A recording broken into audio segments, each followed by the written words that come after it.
दोस्तों, वित्त मंत्री निर्मला सीतारमण ने अपना 5वां बजट पेश कर दिया। लोकसभा 2024 चुनावों से पहले ये नरेंद्र मोदी सरकार का आखिरी पूर्ण बजट था। इस बजट में करदाताओं का खास ख्याल रखा गया। वित्त मंत्री ने टैक्स पेयर्स के लिए आयकर का दायरा बढ़ाने का ऐलान किया। अभी सालाना 5 लाख तक की आय पर व्यक्ति को कोई टैक्स नहीं देना होता था। इस स्तर को नई टैक्स व्यवस्था में 7 लाख करने का प्रस्ताव रखा गया। लेकिन यह नई टैक्स व्यवस्था है क्या, और अब आपको अपनी कमाई पर पहले के मुकाबले कितना टैक्स देना होगा, आइए जानते हैं आसान भाषा में।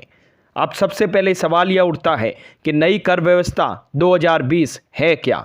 जवाब: साल 2020 में दूसरा बजट पेश करते हुए वित्त मंत्री निर्मला सीतारमण ने कहा था कि नई आयकर व्यवस्था वैकल्पिक है और करदाता चाहे तो छूट और कटौती के साथ पुरानी कर व्यवस्था में बने रह सकते हैं। पुरानी टैक्स व्यवस्था में आप कई तरह की छूट क्लेम कर सकते थे, जैसे 80C के तहत 1.5 लाख की छूट, 80D के तहत 25,000 की छूट। ऐसे कई तरह से कोई व्यक्ति टैक्स में छूट क्लेम कर सकता था। नई कर व्यवस्था में सरकार ने कहा है कि आप छूट क्लेम मत करिए, हम आपकी टैक्स स्लैब को बढ़ा देते हैं, जिससे आपको कम टैक्स देना पड़ेगा। पुरानी व्यवस्था अभी भी जारी है। व्यक्ति अपने फायदे को देखकर नई या पुरानी टैक्स व्यवस्था को चुन सकता है। यानी यह व्यक्ति पर निर्भर करता है कि वह पुरानी टैक्स व्यवस्था में अलग अलग प्रावधानों के तहत छूट लेगा या कोई छूट न लेकर नई टैक्स व्यवस्था में चला जाएगा। सवाल: अगर मैं 7 लाख रुपए सालाना कमाता हूं तो कितना टैक्स देना होगा। जवाब: नई टैक्स व्यवस्था में 2 वर्गों का खास ध्यान रखा गया है। पहला वर्ग वह है जिसमें कोई व्यक्ति 7 लाख रुपए सालाना तक या कोई नौकरी करने वाला 7.5 लाख रुपए सालाना कमाता है। इस वर्ग में आने वाले लोगों को कोई टैक्स नहीं देना होगा। दूसरा वर्ग: अगर आप 7 लाख या वेतन पाने के मामले में 7.5 लाख रुपए सालाना से ज़्यादा पाते हैं तो आपको नई कर व्यवस्था में दी गई स्लैब के हिसाब से जाना होगा। सवाल: अगर मैं 9 लाख रुपए सालाना कमाता हूं तब मुझे कितना टैक्स देना होगा।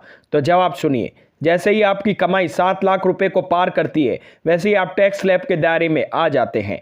पहले 3 लाख पर आपको कोई टैक्स नहीं देना होगा। इसके बाद 3 लाख से 6 लाख पर टैक्सेबल इनकम 3 लाख, 5% टैक्स दर से 15,000 रुपये देने होंगे।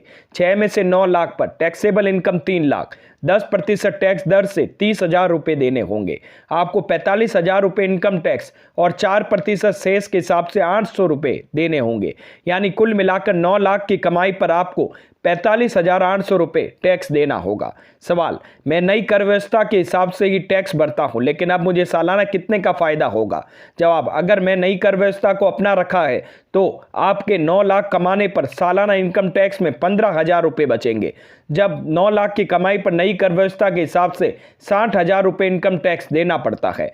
सवाल: अगर मैं 12 लाख रुपये सालाना कमाता हूं तब कितना टैक्स देना होगा। जवाब: पहले की तरह शुरुआती 3 लाख पर कुछ नहीं, इसके बाद 3 लाख पर 5% की दर से 15,000, उसके बाद 3 लाख पर 10% की दर से 30,000 और बाकी बचे 3 लाख पर 15% की दर पर 45,000 रुपये देने होंगे। यानी आपको 90,000 इनकम टैक्स और टैक्स पर 4% सेस जो बनता है 3600 रुपये, कुल मिलाकर आपको 93,600 रुपये का टैक्स बनेगा। सवाल: अगर मैं 15 लाख रुपए सालाना कमाता हूं तब मुझे कितना टैक्स देना होगा। जवाब: 15 लाख रुपए अगर आप कमाते हैं तो आप 5वीं यानी 12 से 15 लाख रुपए की टैक्स स्लैब में आते हैं। इस स्लैब में 20% टैक्स देना पड़ता है, लेकिन आपको अपनी पूरी कमाई पर यह 20% टैक्स नहीं देना होगा।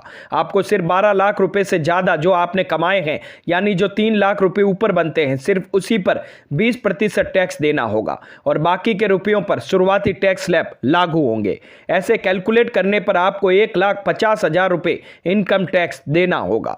सवाल: अगर मैं 30 लाख रुपए सालाना कमाता हूं तब मुझे कितना टैक्स देना होगा। जवाब: शुरुआती कमाई के 15 लाख पर 1.5 लाख रुपए और बाकी बचे हुए 15 लाख की कमाई पर 30% की दर से 4.5 लाख रुपए टैक्स बनता है, जो कुल मिलाकर 6 लाख रुपए इनकम टैक्स बनता है।